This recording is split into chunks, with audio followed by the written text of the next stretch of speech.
여러분 안녕하십니까? 계속해서 전북권 뉴스입니다. 태풍과 집중호우가 지나가고 어느덧 가을이 성큼 다가왔습니다. 선선한 날씨 속에 농촌에서는 수확에 여념이 없고 유명산은 등산객의 발길이 이어졌는데요. 완연한 가을 날씨는 당분간 계속될 전망입니다. 보도에 강동엽 기자입니다. 봉지를 벗기자 노란 빛깔의 탐스럽게 익은 배가 모습을 드러냅니다. 가지마다 주렁주렁 매달려 수확의 계절이 다가왔음을 말해줍니다. 태풍과 기록적인 폭염으로 수확량은 줄었지만 고난을 이겨낸 값진 결실에 농부의 마음은 흐뭇합니다. 이게 배가 손이 100번 간 손이에요. 100번 갔는데 이 얼마나 맛도 있고 이렇게 잘 농사가 잘 됐어요. 태풍도 무난히 지나갔으니까. 청명한 하늘 아래 산을 찾는 등산객의 발길도 하루 종일 이어졌습니다. 선선한 바람을 맞으며 정상을 향해 걷다 보면 발걸음도 가벼워지고 표정도 한결 여유로워 보입니다. 성큼 다가온 가을이 반갑기만 합니다. 요 며칠 전만 해도 날씨가 너무 더워가지고 숨이 꽉 막혔는데 여기 올라오니까 바람도 시원하고 공기도 맑고. 전라북도 지방은 당분간 완연한 가을 날씨를 보이겠습니다. 대체로 맑은 가운데 낮 기온이 평년 수준인 26도 안팎에 머물러 선선하겠고 미세먼지 농도도 보통 이상을 유지하겠습니다. 한반도가 고기압 영향권에 들어선 가운데 북서쪽에서 찬 공기가 유입되면서 맑고 선선한 날씨가.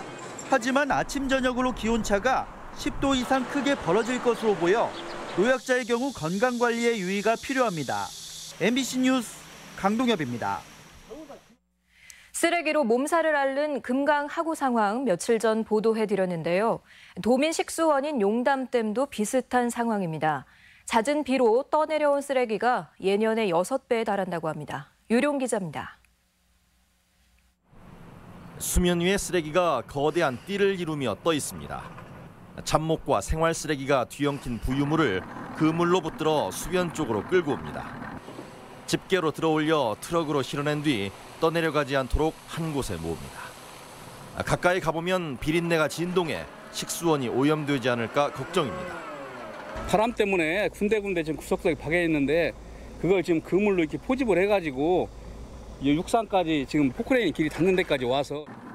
8월 말부터 내린 많은 비로 용담댐에 유입된 부유물은 어림잡아 3,200미터. 여름이면 쓰레기로 몸살을 앓곤 했지만 간만에 내린 폭우로 예년 평균 502방미터에 6배에 달할 정도로 올해는 양이 많습니다. 수자원공사는 도민의 식수로 사용되는 물인 만큼 오염이 확산되지 않도록 시급히 부유물을 처리한다는 계획입니다. 많은 부유물이 들어왔고요.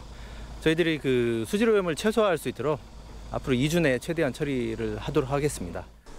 용담댐뿐 아니라 섬진댐, 동상댐 등 주요 저수지마다 상류에서 밀려온 쓰레기 처리로 비상이 걸린 상황. 농업용 저수지의 경우 다음 주부터 처리를 진행할 예정인데 부유물의 양이 적지 않아 한 달 이상이 소요될 것으로 전망하고 있습니다.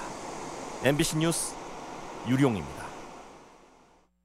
전주 시내 버스 정류장이 특색 있는 예술 공간으로 꾸며지면서 시민들 반응이 좋습니다. 하지만 여전히 열악한 승강장이 많아서 효율적인 예산 집행이 요구되고 있습니다. 이경희 기자입니다. 딸과 자신을 토끼 형상에 담아온 송지호 작가의 작품이 버스 정류장에 등장했습니다. 설렘을 안고 역에서 내린 관광객들은 여행 가방 형태의 정류장을, 한옥마을에서는 조선의 어진 행렬을 역시 정류장에서 만날 수 있습니다.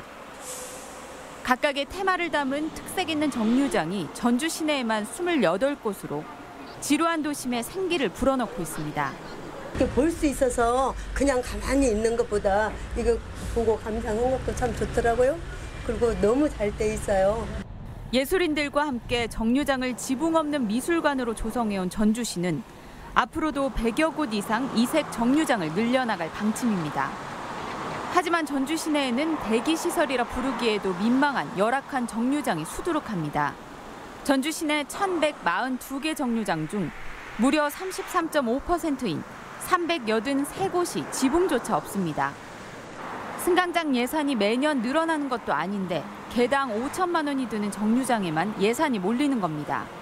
주민들이 사실은 유계승 광장을 많이 요구를 합니다. 그래서 1차적으로 저희들 생각할 때는 유계승 광장을 점차적으로 다 해야 된다는 생각을 가지고 있고요.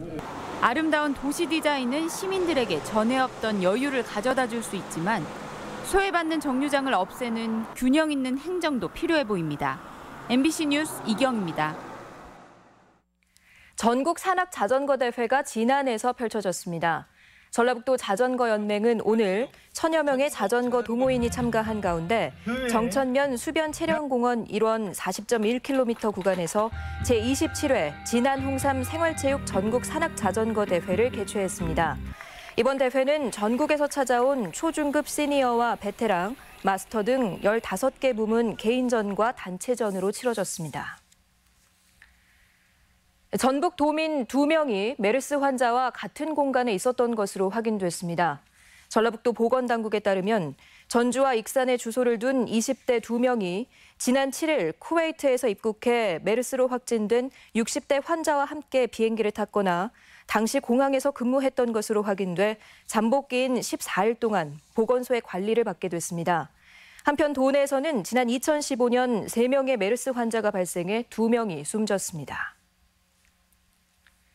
추석을 앞두고 임금체불로 고통받는 도내 노동자가 7,000명에 달하는 것으로 나타났습니다.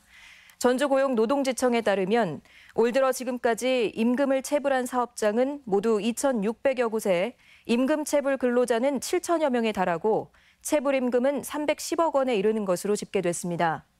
노동지청은 금액과 체불 인원이 많은 사업장을 대상으로 추석 전 현장 지도에 나서는 등 체불 해결에 적극 나설 예정입니다.